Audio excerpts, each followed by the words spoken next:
नमस्कार, आप देख रहे हैं रिप्रेजेंट इंडिया न्यूज़ और मैं हूं मनीषा श्रीवास आपके साथ। अहिल्याबाई होलकर अनुदानित आदिवासी शाला की सचिव मेघा मते के बेटे मुकेश मते ने मेघा मते पर 21 लाख रुपए जाली हस्ताक्षर करके गबन करने के गंभीर आरोप लगाए।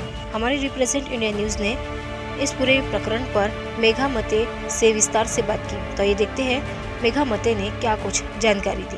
मैडम, आपका परिचय दे दीजिए और हमें बताइए कि जो आपका अहिल्या देवी होळकर जो कॉलेज है उसके बारे में जो प्रकरण आपका चल रहा है, क्या बताना चाहिए? माझे नाव मेघा श्रीकृष्ण मते, ग्रामोद्धार विद्याप्रसारक शिक्षण संस्थेचं नाव आहे। त्या अंतर्गत अहिल्यादेवी होळकर आदिवासी अनुदानित आश्रमशाळा सुरू आहे आणि त्याच्यामध्ये मी सचिव या पदावर आहे।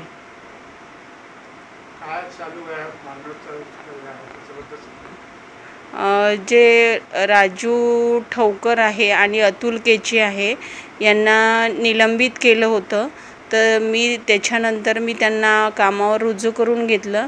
तर याच्यामध्ये जे हारगुडे मुख्याध्यापक आहे आणि अमोल पंचबुधे हे मुकेश मते याला हातमिळवणी करून त्याच्यावर अन्याय करून त्यांना कामावरून निलंबित केलेले आहे।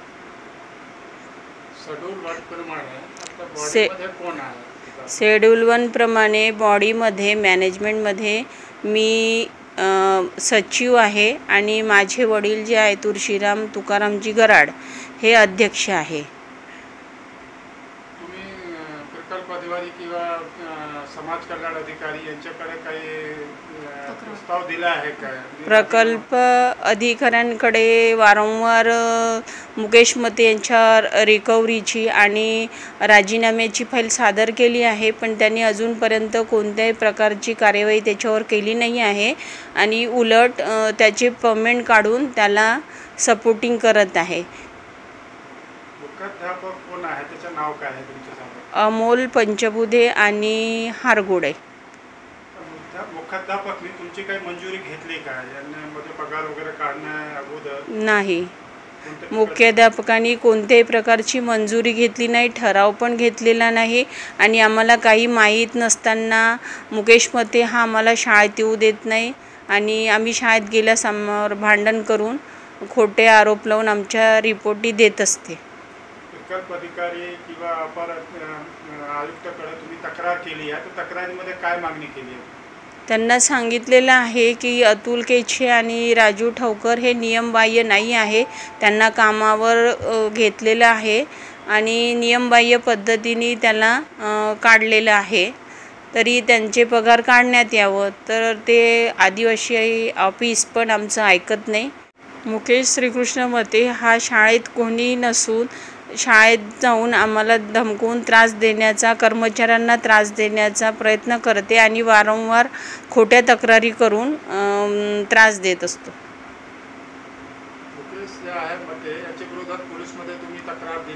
हा, याच्या अगोदर वारंवार तक्रारी दिलेल्या आहे, तर पोलिसांनी पण म्हटलं की तुमचं घरगुती मॅटर आहे, हे तुम्ही सांभाळा, आम्ही काही करू शकत नाही। त्याच्यावर म्हणजे आत्तापर्यंत 45 गुन्हे दाखल आहे, तरी पण पोलीसही त्याला सपोर्टिंग करत आहे, आम्हाला कुठलाही न्याय मिळत नाही। तुमची जी शाळा आहे आदिवासी, यामध्ये जे मुख्याध्यापक आहे, तुम्ही म्हणता की मुख्याध्यापक स्वतःहून निर्णय घेत आहे आणि मॅनेजमेंटला विश्वासमध्ये घेत नाही, तर तुम्ही मुख्याध्यापक कोणती कारवाई करण्यासाठी काही पत्र वगैरे दिले आहे का? मुख्याध्यापकाला निलंबित करण्यासाठी आयुक्ताकडे आम्ही फाईल सादर केलेली आहे, पण अजूनपर्यंत मुख्याध्यापकावर कुठल्याही प्रकारची केलेली नाही आहे, निलंबनाची कारवाई केलेली नाही आहे। मुकेश मते याला कमी वय दाखवून त्याचे आतापर्यंत पेमेंट काढलेले आहे आणि त्याच्यावर 16,52,919 रुपयाची रिकव्हरी असूनही अमोल पंचबुधे हे वारंवार त्याचे पगार काढत असतात। जो मुकेश ये है, आपके जो बेटे हैं, उनका व्यवहार किस तरह का है? वो गुंडे गर्दीतला तडीपार आणि क्रिमिनल माइंड का आहे। पोलीसमध्ये गुन्हे दाखल आहे भरपूर, पण त्याच्यावर कुठल्याही प्रकारची कारवाई होत नाही। मी प्रशासनाकडे वारंवार तक्रार केली आहे किंवा तुमचे मुख्याध्यापक ऐकत नाही, किंवा त्याची रिकव्हरी होत नाही, तर प्रशासनाकडून तुम्ही काय मागणी करणार आहे? प्रशासनाकडून आम्हाला हेच पाहिजे की मुकेश मते, पंचबुधे आणि हारगुडे यांना निलंबित करून व्यवस्थित न्याय देण्यात यावा आणि सर्व कर्मचाऱ्यांना शाळा व्यवस्थित चालवायची आहे असे वारंवार त्या कर्मचाऱ्यांना पण लिहून दिलेले आहे. तर त्यामुळे यांना तिघांनाही निलंबित करण्यात यावं. मला असं वाटते का की मुख्याध्यापक आणि तुमचे जे मुकेश मते आहे यांच्यासोबत संगमत करून काही जे प्रकल्प अधिकारी वगैरे आहे त्यांची पण संगमत आहे का, हे मिळून तुम्हाला सहयोग करत नाही असं का तुम्हाला वाटतं? 2-3 वेळा सुनावण्या झाल्या, पण सुनावण्याच्या वेळेस प्रकल्प अधिकारी किंवा ATC यांनी त्यांना सांगायला पाहिजे की तू कोणीही नाही आहे, स्टे आहे, म्हणजे त्याची बॉडी नसतानाही त्याला प्रोटेक्शन मिळत नाही ऑफिसमधून पण.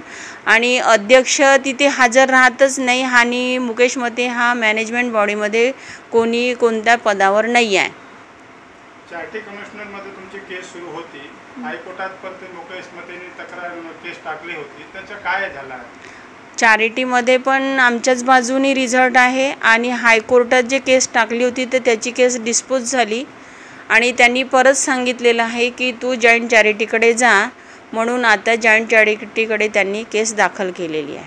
आता तुमचे जे 2 कर्मचारी आहेत ते स्वयंपाकी वगैरेचे पोस्टवर लागलेले आहेत संस्थांमध्ये, तुमची आश्रम शाळामध्ये, ते पत्र परिषद घेऊन ते आले आणि पत्रकार परिषदमध्ये असं सांगितलं आहे की त्यांना संस्थामधून काढला आहे.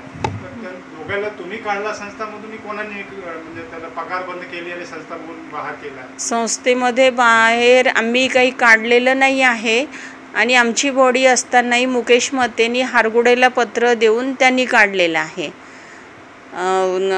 ठवकर आणि अतुल केचेला. पण मुकेश मतेला कोणते अधिकार आहे की ते कर्मचाऱ्यांना काढू शकते, असा काही अधिकार आहे त्यांच्याकडे? कोणताही अधिकार नाही. मॅनेजमेंटने काही अधिकार दिले नाही, असे कोणतेही अधिकार नाही. तो स्वतः नारायण मते आणि सुप्रिया झिलेच्या सह्या मारून कोणतेही खोटे कागद जोडत असते ऑफिसमध्ये. आतापर्यंत नारायण मतेले त्यांनी ऑफिसमध्ये कधीच उभे केलेले नाही आणि सुप्रिया झिलेला पण कधीच उभे केलेले नाही आणि ऑफिसवाल्यांनी सुद्धा अध्यक्षाला उभं केलेलं नसतानाही निर्णय देत नाही. तुम्ही तुमचे जे शाळेचे मुख्याध्यापक आहे यांना विचारपूस केली का की का बरं कोणते अधिकार किंवा नियमानुसार तुम्ही त्यांना काढलं नाही? आम्हाला जाऊ देत नाही. आम्ही गेलं की आमच्यावर तक्रारी करतात आणि आम्हाला मारझोड करण्याचा, बचाव करण्याचा प्रयत्न करते. पोलिसाची गाडी बोलवते, स्वतःच तो पोलिसाची गाडी बोलवत असते आणि काही नसतानाही खोटे आरोप लावून आम्हाला फसवण्याचा प्रयत्न करत असते. तो नियमानुसार तुम्ही पदाधिकारी आहे, तुम्ही सचिव आहे संस्थामध्ये, तुमचे वडील अध्यक्ष आहेत, तर तुमचे अधिकार आहेत, तुम्ही असं काही निवेदन पोलिसला दिला का हे आम्हाला? हो, दिलं होतं आणि गेली असताना मी त्याची बायको मला आडवी आली. मी ऑफिसचं कुलूप तोडून बसत असताना पोलिसाची गाडी बोलवली त्यांनी आणि पोलिसांनी त्यांना सपोर्ट केला त्या मुकेश मतेला आणि मला हाकलून लावलं. आणि मुख्याध्यापक तुम्ही मॅनेजमेंट आहे, तुमची ऐकत नाही आहे आणि ते वेगळे निर्णय काही ते घेत आहे, याबद्दल तुम्ही काही मुख्याध्यापक कारवाई करण्यासाठी काही पत्र दिले आहे का? हो, आदिवासी ऑफिसला निलंबनाविषयी कारवाईचं पत्र दिलेलं आहे आणि अजूनपर्यंत त्याच्यावर कोणत्याही प्रकारची कारवाई झालेली नाही. तुमची शेवटची मागणी काय आहे की मुख्याध्यापक आणि जे मते आहे मुकेश मते या दोघांवर कोणती कारवाई प्रशासनाने केल्या पाहिजे? मुख्याध्यापक अमोल पंचबुधे, हारगुडे आणि मुकेश मते याच्यावर कठोर कारवाई करून योग्य न्याय द्यायला पाहिजे. आता जे 2 कर्मचारी आहेत तुमचे शाळेमधून काढण्यात आलेले आहेत, ते आत्महत्या दहन करण्याचे असं त्यांनी इशारा दिला आहे 28 तारीखला, त्यावर तुमची काय प्रतिक्रिया आहे? त्यांनी आत्महत्या करू नये. माझी बॉडी असताना मला जर शाळेत जाऊ दिलं तर मी त्यांना कामावर परत रुजू करेन.